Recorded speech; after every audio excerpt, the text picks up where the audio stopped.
여러분, 오늘 우리가 함께 나눌 말씀의 주제는 존중입니다. 존중.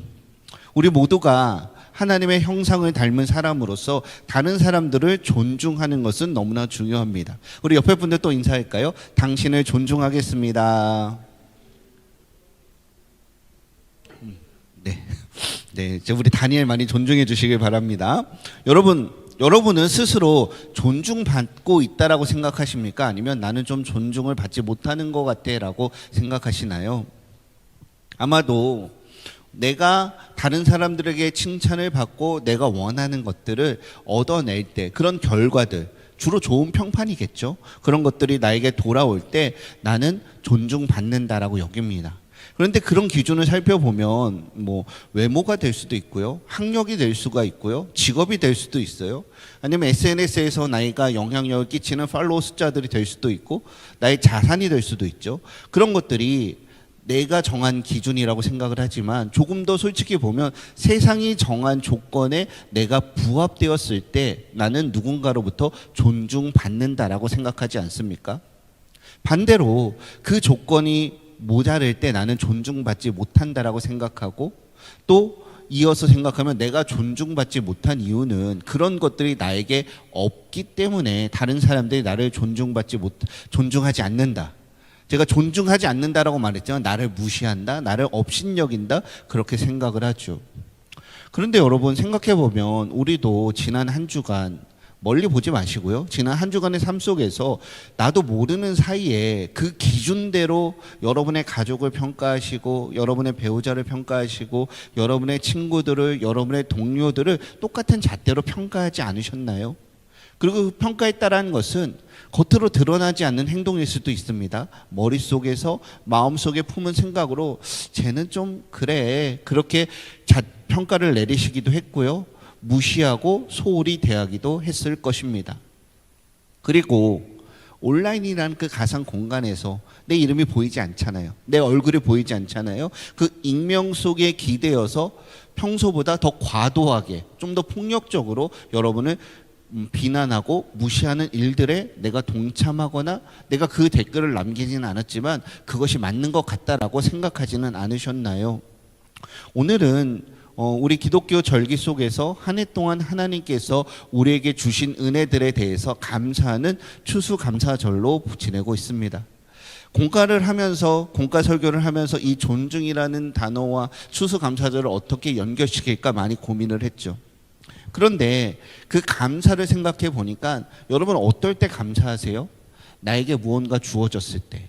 앞에 말씀드렸던 것처럼 그런 세상의 기준들이 채워지고 세상의 조건에 부합되어서 내가 인정받을 때 우리는 감사하는 것은 어렵지 않아요. 떡을 주셔서 감사합니다. 이따 떡 하나씩 받아가세요. 목요일날 오셔서 맛있는 수육을 주셔서 감사합니다. 목요일날 오실 거죠? 오실 거죠? 네, 오실 분들만 오시면 됩니다. 그런가 무언가 주어진 것을 보면서 그것에 감사하는 것은 그래도 괜찮아요. 그런데 여러분, 감사는요, 단순히 내가 받은 복을 세워주는 데서 머무르시면 안 돼요. 그것도 분명히 감사예요. 하지만 그것은 감사에서 아주 기초적이고 아주 초보적이고 누구나 다 아는 감사죠. 성경의 감사는 그보다 더 뛰어넘고 더 깊은 기준을 가지고 있어요. 그것이 오늘 존중과 연결되는 것 같습니다. 여러분, 감사는요, 나에게 복을 주셨는데 그 복을 주신 분이 나에게 왜 주셨을까, 그것을 고민하는 것이죠. 그리고 나를 귀하게 여기셨기 때문에, 나를 존중히 여기셨기 때문에 나에게 이런 것을 주셨구나라고 하면서 그 복을 주신 복을 주신 분의 기뻐하며 감사하며 그 존중으로 베풀어 주신 사랑에 대한 응답으로서 우리가 감사로 반응하는 것이라고 할 수가 있습니다. 여러분, 오늘 추수감사절을 지나면서 그래도 여러분 감사의 제목들을 생각해 보지 않으셨어요? 제가 아침에 중동부 설교를 하면서 우리 선생님들과 친구들에게 감사의 제목들을 생각해 보자라고 이야기를 했습니다. 여러분, 무엇에 감사합니까? 무엇에 감사하세요? 수능이 무사히 마치게 해주셔서 감사합니다. 중간고사, 기말고사 잘 보게 해주셔서 감사합니다. 다이어트에 성공하게 해주셔서 감사합니다. 내가 원했던 목표들을 얻어내게 해주셔서 감사합니다. 취업하게 해주셔서 감사합니다. 건강하게 해주셔서 감사합니다. 좋은 친구들 만나게 해주셔서 감사합니다. 물론 이 모든 것들이 좋은 감사의 제목이고 그런 것들을 여러분들이 고백하는 것이 필요합니다. 중요합니다. 하지만 오늘 이 본문을 통해서 존중과 연결하여 특별히 우리 추수감사절에 존중이라는 주제를 우리에게 허락하셨다라는 것은 우리가 근본적으로 감사의 다른 측면을 한번 생각해 보자라고 할 수가 있어요. 여러분께서 그 받은 은혜들 있잖아요. 감사의 제목들 1초만 생각해 봅시다. 제가 말했던 것들, 올 한 해 여러분에게 있었던 감사의 제목들 한번 생각해 보세요. 하나님께서 여러분에게 그 모든 것들을 왜 주셨습니까? 왜 주셨어요? 여러분이 그것을 받을 만한 자격이 있어서 주신 것이 아니죠. 바로 하나님께서 저와 여러분을 존중히 여기셨기 때문에 그것을 허락해 주셨어요. 하나님은 저와 여러분을 단순한 피조물로 대하지 아니하시고 당신의 형상을 지닌 존귀한 존재로서 대해주고 계십니다. 그것을 아는 것이 진정한 감사의 출발점이 될 수 있다라는 것이죠. 여러분, 그런데 우리가 살고 있는 이 시대 가운데서 지난 한 주간의 여러분의 삶 속에서 존중을 실천하는 것은 결코 쉽지가 않았을 거예요. 오늘 우리가 도전하고 결단하고 기도하지만 다시 여러분의 가정으로 가서 여러분의 학교로 가서 삶의 자리에서 다른 사람들을 존중하는 것은 결코 쉽지가 않아요. 왜 그렇습니까? 왜 그렇습니까? 우리가 단순히 허 목사가 못돼서가 아니죠. 그것은 우리가 존중받지 못하는 것은 내가 먼저 존중받지 못했기 때문에 나도 존중하는 것이 어려운 것 아닐까요? 사회에서 정한 그런 기준들에 부합할 때 우리는 존중받는다라고 생각을 하죠. 하지만 우리는 대부분의 경우 그 기준에 내가 부합되지 않아서 우리는 존중받지 못한다라고 생각하고 살아갑니다. 그래서 세상의 기준으로 무시당할 때가 훨씬 더 많고요. 내가 열심히 노력했지만 그것이 보잘것없이 폄하되는 상황들을 너무나 많이 마주했어요. 그런 경험 속에서 우리도 모르게 방어벽이 생긴 것 아닐까요? 존중하지 못할 것이면 바로 내가 먼저 존중하지 않고 거리를 두어야겠다. 도망갈 준비를 해야겠다. 그 사람의 공격에 대해 방어할 준비를 해야겠다. 그런 마음 속에 방어벽을 치고 우리가 살고 있지 않습니까? 여러분, 우리는 이런 경험이 있지 않으신가요? 뭔가 중요한 자리예요. 내가 중요한 PT를 해야 돼요. 열심히 준비를 했어요. 근데 사람들의 표정이 싸해요. 저거밖에 못하나? 저걸 지금 발표라고 했나? 그런 사람들의 시선을 느끼는 순간 어떻습니까? 우리의 마음이 무너지죠. 내가 몇 날 며칠을 밤새워 열심히 공부를 했어요. 잠을 자지 않고 열심히 시험을 보러 갔어요. 그런데 시험 문제가 너무나 어려워요. 첫 번째 문제부터 풀지를 못하겠는 거예요. 그런 순간 내가 했던 그 노력과 수고가 물거품이 되는 것 같아서 우리의 마음이 무너지죠. 열심히 공부를 했어요. 진짜 열심히 공부를 했어요. 그리고 시험장에 딱 들어갔어요. 앉았는데 나는 영어를 공부했는데 수학 시험인 거예요. 시간표를 잘못 봤어요.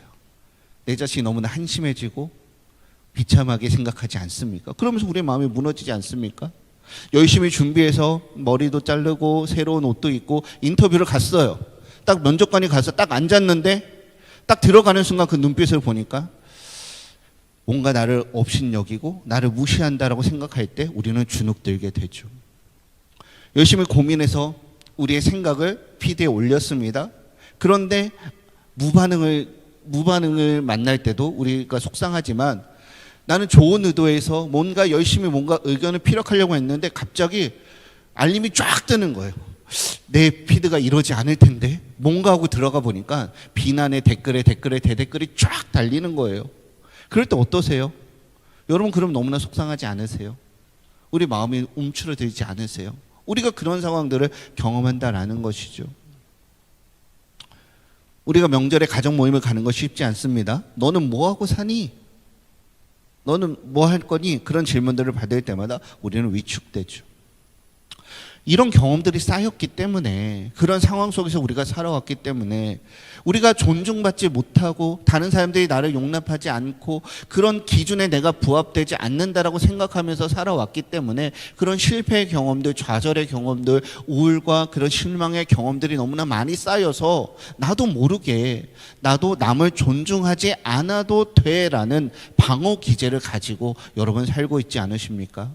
선을 그어요. 왜 선을 긋습니까? 내가 상처받지 않기 위해서. 먼저 남을 판단합니다. 왜요? 그 사람이 나를 판단하기 전에 내가 먼저 판단해서 그 사람이 나를 무시하지 못하게 하는 것이죠. 이것이 이 시대를 살아가는 우리 시대 속에서 존중이 무너진 근본적인 이유다라고 생각해 보았습니다. 그런 상처와 두려움이, 내가 먼저 존중하면 내가 손해를 보는 거야. 저 사람은 무시하는데 내가 왜 굳이 존중해야 하지? 이런 것들이 그 사람 안에 있는 하나님의 형상을 보지 못하도록 우리의 눈을 막아버리고요. 존중하려는 우리의 자세를 방어벽으로 가로막아서 그런 철저히 사회적인 기준으로만 살아가게 하는 것이죠. 하지만 성경이 말하는 존중은 단순히 겉으로 당신 참 잘생겼습니다, 참 멋있습니다, 당신 최고입니다, 말로만, 겉으로만 예의를 지키는 것을 뛰어넘는 것이죠. 진정으로 그 마음 속에 하나님의 마음을 가지고 하나님의 시선을 가지고 그 사람의 내면을 바라보는 거예요. 그리고 내 판단이 아니라 하나님이 나에게 주셨던 판단, 그리고 그 판단 그대로 하나님이 그 사람을 판단하신다는 것을 기억하면서 상대방을 높여주는 것이죠.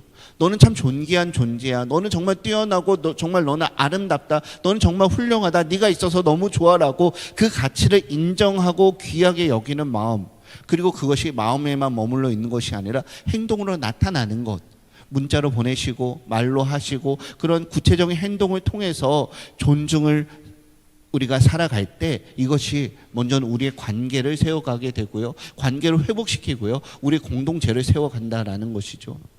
사랑하는 청년 여러분, 짧은 시간이지만 오늘 이 말씀을 통해서 세상의 기준을 내려놓고 하나님께서 모든 사람, 한 사람도 예외가 없어요, 모든 사람에게 부여하신 그 하나님의 존엄성을 발견하며 존중이라는 그리스도의 성품을 닮아가기 위해서 함께 기도하는 시간이 되었으면 좋겠습니다.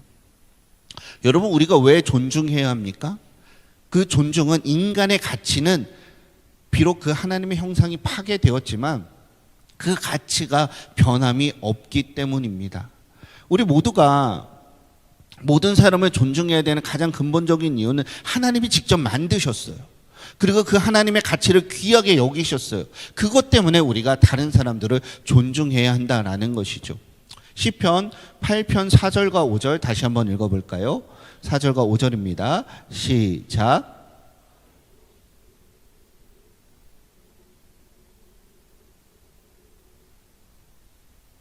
하나님보다 조금 못하게 하시고 영화와 존귀로 관을 씌우셨나이다. 아멘.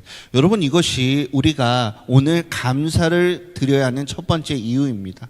하나님이 여러분을 만드셨어요. 실수로 만들지 아니하시고 신의 오발탄이 아니고 우리를 아름답게 만드셔서 우리에게 무엇을 씌워주셨다라고 합니까? 5절에 영화와 존귀로 관을 씌워주셨다라는 거예요. 옆에 분들 한번 보세요. 옆에 분들의 모습에서 하나님의 영화와 하나님의 존귀의 관을 한번 찾아보십시오. 찾아보세요. 지금 찾아보세요. 이것을 발견하고 그것을 고백하는 것이 추수감사절의 의미인 것 같아요. 추수감사는 이렇게 값을 매길 수 없는 존귀한 존재로 우리를 지어주시고 지금도 여러분이 그렇게 생각하시며 여러분과 함께하기를 원하시고 찾아오셔서 임마누엘 하시는 그 하나님께 감사하는 날이 감사의 진정한 의미입니다. 여러분, 우리가 감사의 헌금을 드렸죠. 감사의 찬양을 부릅니다. 이것은 우리에게 주어진 겉으로 드러나는 복들, 물질적인 복이라고 할 수가 있어요. 그런 것 때문에 감사하는 게 아니에요. 우리가 진정으로 감사하는 것은 하나님께서 그냥 우리를 만드신 것이 아니라 오늘 본문의 주제처럼 존중하면서 만드셨다라는 거예요. 하나님은 저와 여러분을 로봇처럼 복종하는 존재로 만들지 않으셨습니다.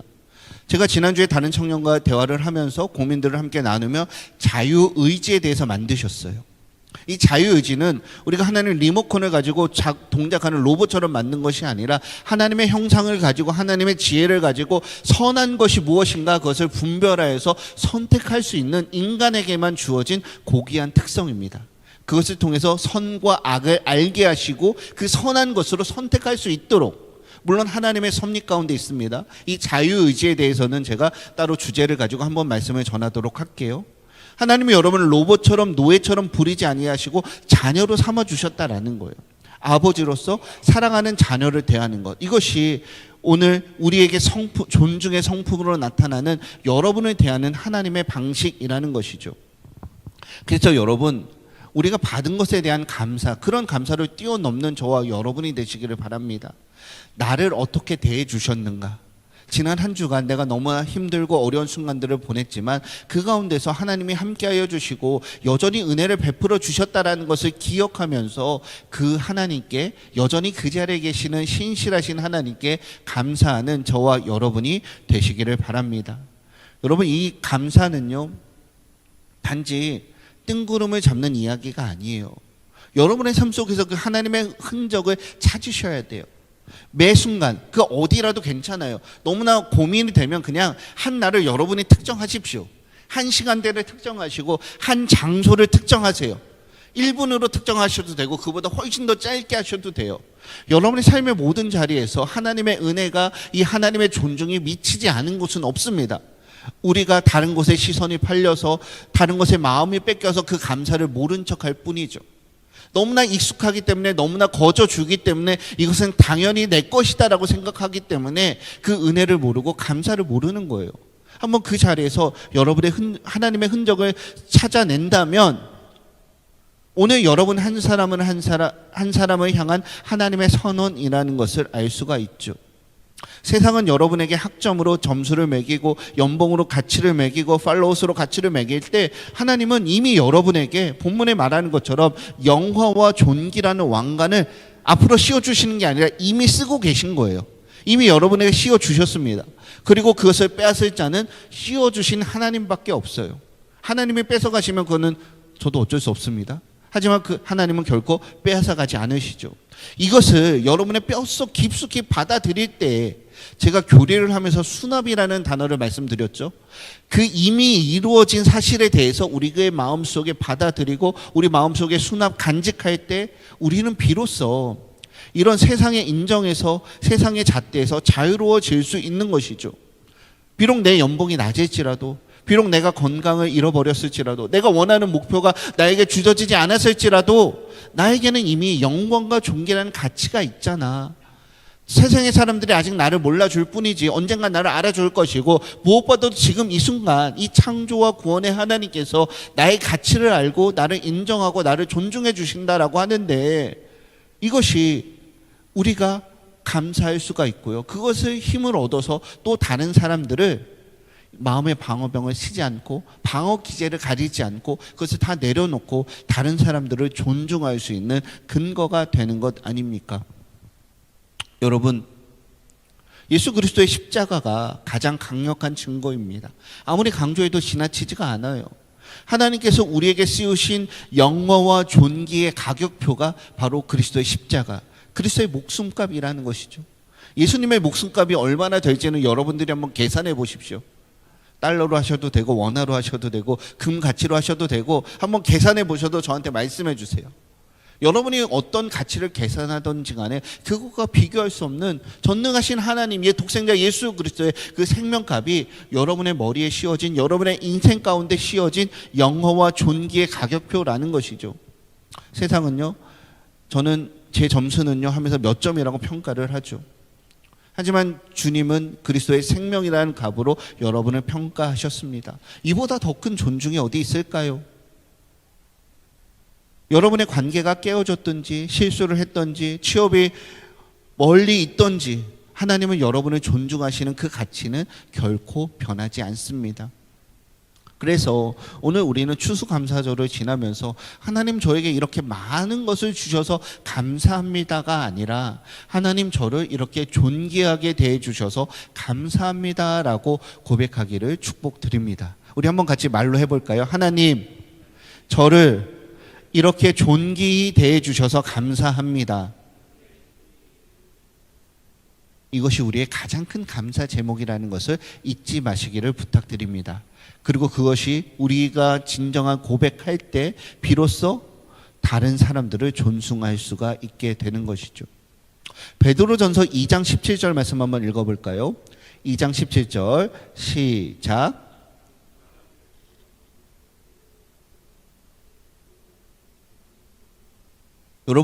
여러분이 세상에서 경험하는 그런 존중들은 어떤 경우에서 존중을 하게 됩니까? 여러분의 스승님들, 선생님들에게 지혜를 전수받기 위해서 존중하시죠? 여러분의 부모님에게 보호와 용돈과 여러 가지를 공급받기 위해서 존중하실 때도 있어요. 여러분 직장 상사들에게 그 취업을 유지하고 연봉을 받기 위해서 존중하죠. 대부분 그런 관계예요. 계약 관계에서 뭔가 주어진 거에 의해서 그렇게 존중합니다. 하지만 성경은 하나님을 두려워하고 경외하는 마음에서 이 존중이 시작되어야 한다라고 말합니다. 우리가 하나님을 소중히 여기고 하나님을 섬길 때 그 하나님과 우리의 관계가 올바로 서 있을 때 바로 그 관계 그대로 가지고 다른 사람들을 대하는 것이죠.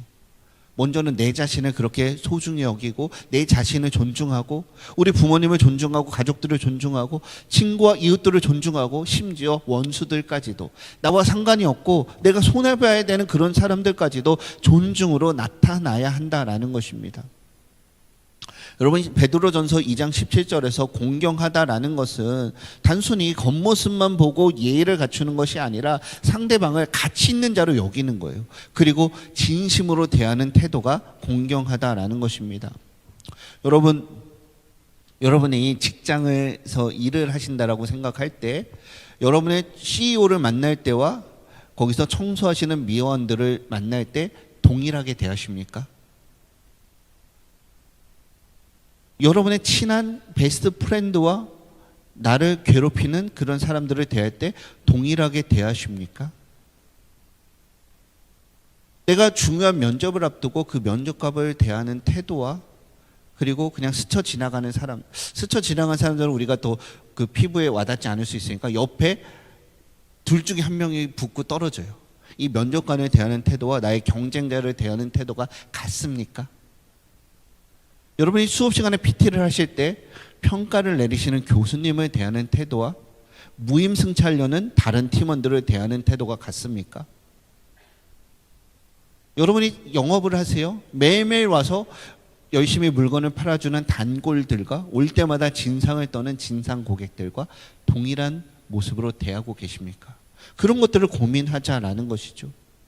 베드로 사도가 말하는 무사람, 다시 한번 띄워주세요. 2장 17절. 이 무사람에는 단 한 사람도 예외가 없어요. 무사람은 모든 사람을 다 포함하고 있는 거예요. 무사람. 베드로전서 2장 17절. 짠.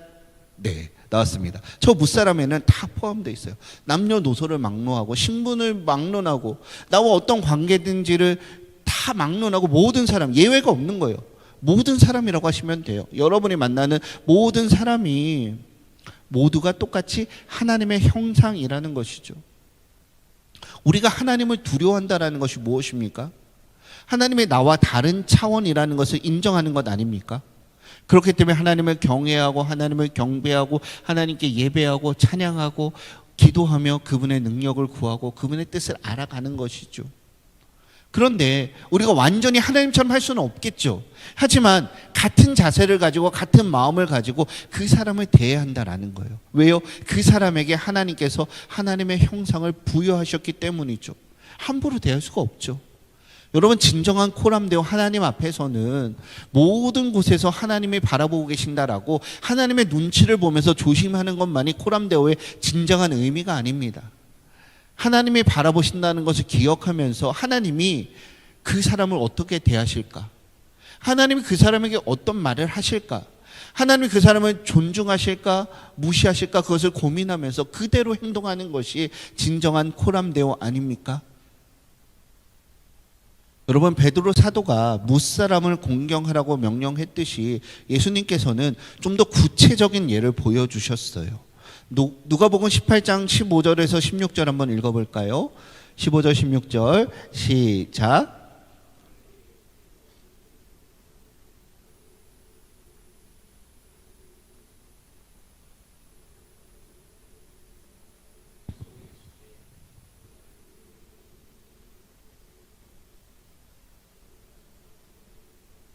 아멘. 이 말씀 많이 들어보셨죠? 잘 알고 계시죠? 이 어린아이는 원어적인 의미로 갓난아기를 뜻해요. 좀 유아, 저희 나라나 온유 그 정도까지도 포함되는 것 같아요. 이 고대 사회에는 사회적인 계층이 낮아서 인원 계수에 포함되지 않았어요. 사람으로 치지 않았다라는 것이죠. 이런 사회적으로 가장 낮은 존재를 통해서 존중의 모범이 무엇인가를 보여주는 것입니다. 제자들은 이 어린아이들을 왜 막았습니까? 시끄러우니까, 방해가 되니까. 지금 여러분 이 예배 시간에 저희 사랑하는 나라가 들어와서 뛰어다닌다고 생각해 보십시오. 그래도 여러분은 나라에 대한 조금의 이해가 있기 때문에 그냥 보면서 같이 웃고 나라에 여기 앉아서 예배 드리자 그 정도 얘기하시는 분들도 있을 수 있겠죠. 하지만 나라가 친구들을 한 100명쯤 데리고 왔어요. 여기서 뛰어다닌다고 생각해 보십시오. 시끄럽고 어지럽고 막 여러 가지 상황들이 발생하겠죠. 바로 제자들은 지금 예수님의 중요한 사역이 있어요. 예수님의 말씀을 들어야겠죠. 떡고물을 받아야겠죠. 무엇보다도 제가 생각하기에 제자들은 구름대 같이 사람들이 많이 몰려 있잖아요. 그 가운데서 자신의 존재를 증명할 때가 온 거예요. 예수님 옆에 서서 예수님이 나한테 말씀하신 거 보면 사람들이 생각하겠죠. 와, 저 베드로는 대단한 사람인가 봐. 예수님이 저 사람한테만 얘기하네. 자기가 돋보일 기회를 잡아야 되는데 제가 각색한 겁니다. 그런데 애들이 오면 어떻게 해야 됩니까? 내가 가서 정리해야 되잖아요. 시선을 받고 관심을 받고 그런 평가를 받을 기회를 놓쳐버리는 거예요. 그러니까 빨리 쫓아버리는 거예요. 신경 써야 되니까. 예수님이 분명히 저거 뭐 해주라고 할 텐데 나는 지금 다른 거 해야 되는데 그런 허드렛 일을 할 수가 없는 거예요. 그러니까 다 쫓아버리는 거죠. 하지만 예수님은 그런 제자들을 꾸짖으시고 오히려 아이들을 가까이 불러 모으셨습니다. 어린아이들이 내게 오는 것을 금하지 말라. 여기서 용납하고 금하지 말라는 단순히 허락하는 것을 넘는 거예요. 적극적인 환대하면서 상대방의 허물과 불편함, 시끄럽고 어지럽고 내 자리를 내어줘야 되는 그런 불편함을 넉넉한 마음으로 참아주라는 의미가 있습니다. 그리고 다른 사람들의 접근을 막는 장애물을 제거하라. 그런 것이 용납하고 금하지 말라라는 단어에 포함되어 있습니다. 예수께서는 이것을 통해서 하나님이 어떤 분이신지를 우리에게 분명히 말씀하세요. 하나님은 강하고 높은 자의 반짝반짝 빛나는 자들만 함께 하시는 하나님이 아니라 가장 약하고 가장 낮은 자의 하나님이시라는 것이고, 그것이 연약한 우리들, 실패하고 좌절하고 이 방어 기제 때문에 방어막을 쌓고 상처와 그 아픔 속에서 살아가는 우리에게 얼마나 큰 위로가 되고 그것이 우리의 감사의 제목이 되는지 우리는 기억해야 합니다. 사랑하는 여러분, 그런데 이것이 우리에게 엄청난 도전이 될 수가 있어요. 저와 여러분도 이런 제자들의 모습과 같이 있지 않습니까?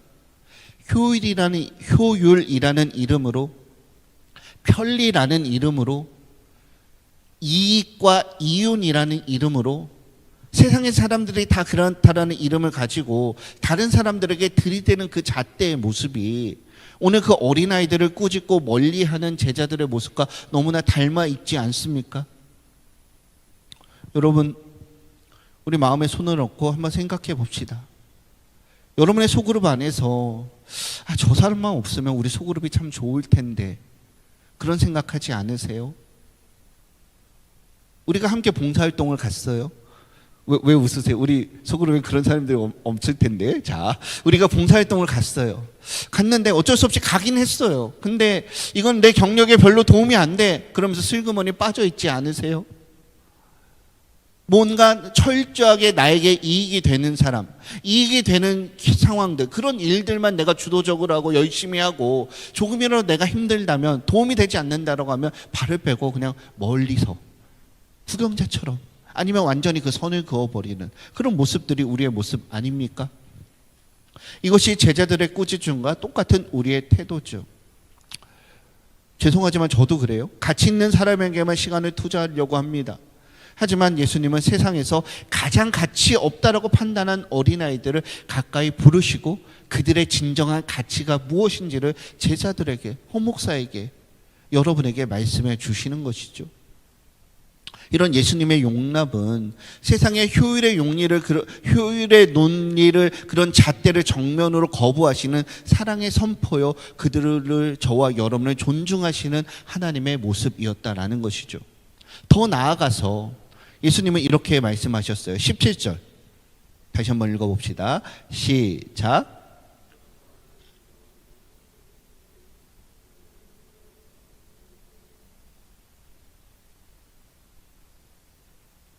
이거 아니에요.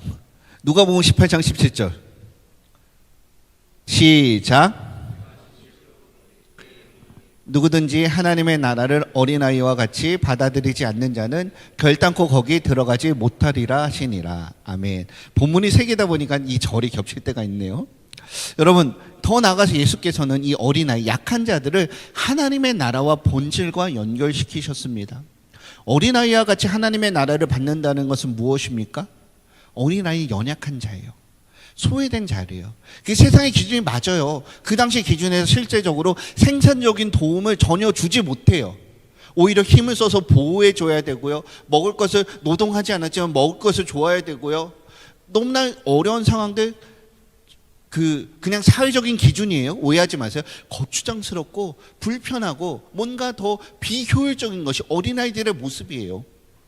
그런데 여러분, 그 모습이 세상에서 우리가 느끼는 우리의 모습 아닐까요? 그것을 뛰어넘어서 우리의 솔직한 우리의 실존 아닙니까? 하나님 앞에서 우리의 공로가 아무것도 없고 우리가 자랑할 것이 아무것도 없고 하나님 앞에 내올 것이 아무것도 없는 연약한 그런 모습이 우리의 모습이잖아요. 그런데 그런 자들에게 하나님의 나라가 주어진다라고 했어요. 왜 그렇습니까? 하나님의 나라는 우리의 능력이 많다라고 해서 들어가는 것이 아니죠. 우리가 공로를 많이 쌓아서 공로로 주어지는 것이 아니죠. 하나님을 많이 아는 지식이 찼다라고 해서 시험을 보고 통과해서 들어가는 것이 하나님의 나라가 아니죠. 바로 하나님께 전적으로 의존하는 어린아이와 같은 모습으로 낮은 자세, 겸손함과 단순하고 순수한 믿음으로 하나님을 신뢰하는 태도를 가진 자에게 하나님이 은혜로 값없이 주시는 것이 하나님의 나라 아닙니까? 그래서 여러분, 어떻게 여러분이 어린아이와 같은 마음을 가지시겠어요? 내가 모든 것을 통제할 수 없다라는 것을 고백해야 합니다. 그리고 내가 완벽하지 않아도 괜찮다라는 것을 받아들이셔야 돼요. 이미 우리에게는 영광과 존귀관이 씌워졌어요. 그리고 내가 어려울 때 다른 사람들의 도움을 받아들이시는 것이죠. 그리고 여러분이 어려운 사람들을 도와주어야 합니다. 이것은 내가 능력이 없다, 나의 한계, 전적인 무능력함 하나님 앞에서 그것을 인정할 때 그런 겸손함이 바로 다른 사람들을 존중할 수 있는 토대가 된다라는 것이죠. 사랑하는 여러분, 한번 따라해 볼까요? 내가 완벽하지 않음을 아는 때 다른 사람의 불완전함도 받아들일 수가 있습니다. 잘난 사람은 안 돼요. 자랑할 게 많은 사람들은 안 돼요. 그것을 통해 자신의 것을 드러내야지만 하죠. 다른 사람이 나를 칭찬해야죠. 그런데 나도 연약하고 나도 부족하다라고 자신의 무기력함을 인정할 때, 무가치함을 인정할 때 그런 사람만이 다른 사람들의 불완전함을 받아들일 수 있다라는 것이죠. 그런 은혜가 저와 여러분 가운데 있기를 축복드립니다. 여러분, 그래서 오늘 우리가 생각하는 존중은 여러분의 머리 가운데 있는 지식으로 그치는 것이 아니라 여러분의 삶 속에서 모든 관계에서 구체적으로 실현되어야 합니다. 여러분, 이번 한 주간 여러분의 존중의 범위를 확장할 수 있는 은혜가 있기를 바랍니다. 친한 사람들에게도 존중이 어렵지만 거기서 더 나아가서 불편한 사람들 있죠. 그 사람들에게 여러분의 존중의 범위를 확장해 보십시오. 아까 베드로전서 2장 10절에 무사람은 예외가 없다라고 했습니다. 나와 의견이 다르거나 나에게 불편함을 주거나 나에게 상처를 준 사람들까지도 이 무사람함에 포함이 됩니다. 그 사람들에게 먼저 존중을 실천함으로 그 사람도 서로 존중하는 상호 존중의 선순환을 만들어 가야 돼요. 만약 여러분이 그래도 나는 안 돼, 쟤는 안 돼라고 하면서 존중하지 않는다면 결국 우리는 서로를 평가하고 질투하고 미워하고 다시 좌절하고 낙심하는 그런 세상의 잣대로 판단하는 그런 악순환으로 스스로 내몰아 간다라는 것이죠. 여러분 그런 악순환 속에서 살아가고 싶습니까? 끊임없이 그 잣대 속에서 불안하고 두려워하고 우울하고 실패하고 좌절하고 낙심하면서 또다시 방어 기제를 가지고 방어벽을 치면서 살고 싶으세요? 그러면 그렇게 하십시오. 그렇게 안 하실 거죠? 그러기 위해서는 내가 먼저 그 사람을 존중하는 선순환의 태도를 하셔야 합니다. 그런 도전을 하셔야 돼요. 참 어려운 문제인데요. 두 번째는 분별력 있는 존중이 필요합니다. 모든 사람의 존엄성을 인정하되 세상의 악한 문화와 사상에 대해서는 하나님의 말씀의 중심으로 분별력을 가져야 돼요. 정확한 케이스들을 말하면 여러 논쟁이 있을 수 있기 때문에 간단히만 말씀드리겠습니다. 그러기 위해서는 하나님의 말씀을 배우셔야 돼요. 그 말씀을 통해서 하나님이 나에게 어떻게 대하셨는가, 하나님의 기준이 뭔가 그것을 아셔야 되고요. 다른 것 말고 온라인 안에서 보이지 않는다라고 익명성에 기대하는 말들을 조심하시길 바랍니다. 여러분의 단체방에서 그냥 무지성으로 막 답장하는 것들이 있죠. 그러기 전에 정말 실제로 그 상대방이 나에게 이런 말을 한다면, 내가 소중히 여기는 사람이 나에게 지금 내 면전에서 표정 하나 변하지 않고 포커페이스 이 말을 나에게 한다면 내가 어떤 감정을 가질까 한번 고민해 보시고 나는 참아낼 수 있다라고 하면 하십시오. 어쩔 수 없죠. 그렇게 하지 마시길 바랍니다. 그래서 때로는 정치적인 견해가 다르고, 때로는 신앙적인 견해가 다르고, 때로는 나와 사상이 다르고, 나와 생각하는 방법이 다른 그 사람들까지도 함부로 대하지 않는 것, 그 의견에 동의하지 않더라도 그 사람이 하나님의 형상을 모독하는 일들을 우리가 멈춰야 한다라는 것이죠. 여러분, 익명성이 저와 여러분의 책임을 면제해 주지 않는다라는 것을 기억해야 합니다. 실제적으로 법적으로도 여러분이 책임져야 되실 수도 있고요. 무엇보다도 여러분의 중심을 아시는 하나님, 은밀히 보시는 하나님께서 그 모든 생각과 동기와 그 행동을, 그 결과를 아시기 때문에 우리는 그분의 앞에서 살아가야 하죠. 사랑하는 여러분, 말씀을 정리하려고 합니다. 존중은 여러분 주변에 있는 관계들, 다른 사람들을 보는 방식을 바꾸는 것이에요. 그 사람들은요, 단순한 사람이 아니라 하나님의 아름다운 형상으로서 하나님의 영광과 존귀간에 씌워주신 존재입니다. 그리고 그들을 보석처럼 대하는 것이 우리가 하나님을 대하는 것과 연결되어져 있고요. 그들을 대하는 방식에서 우리 예배자로 삶을 살아가는 거고요. 제자도의 삶을 사는 것이며, 그것이 우리가 예수님을 닮아가는 길이 되는 것이죠. 이번 한 주간 여러분께 도전합니다. 여러분의 일상에서 만나는 그 사람 중에서 어쩌면 가장 존중하기 어렵다고 느껴지는 바로 그 한 사람 안에서 하나님의 형상을 발견하려고 노력해 보십시오. 예수님은 세상에 가장 가치 없다라고 판단한 어린아이들을 존중하심을 통해서 우리의 신앙의 본질, 감사의 본질을 가르쳐 주셨습니다.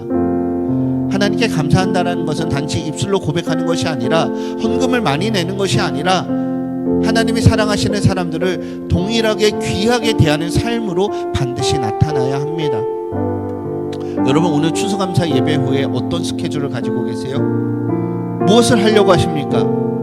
친구들과 시간을 보낼 수도 있고요, 가족들과 시간을 보낼 수도 있습니다. 하지만 진짜 감사, 그 만나는 사람들, 스치는 사람들, 부딪히는 사람들을 존중할 수 있는 은혜가 있기를 바랍니다.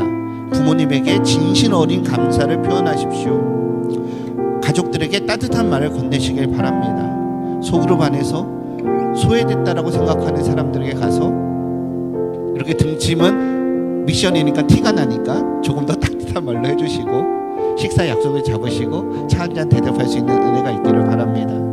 존중이 감사의 구체적인 표현이라는 것을 기억하면서 마지막으로 한 구절만 읽읍시다. 베드로전서 2장 17절 시작. 무엇 사람을 공경하며 형제를 사랑하며 하나님을 두려워하며 왕을 존대하라. 이 추수감사절은 하나님께 받은 여러분의 존중을 세상에 돌려주는 날입니다. 우리 함께 기도합시다. 하나님, 나를 존귀하게 대해주신 하나님의 존중에 감사하게 하여 주시옵소서. 세상의 기준이 아니라 하나님의 말씀 안에서 나의 삶의 자리에서 하나님의 은혜의 흔적들을 발견하게 하여 주시고, 그것을 감사로 고백할 수 있는 그런 우리가 되게 하여 주시옵소서. 우리 함께 기도하겠습니다.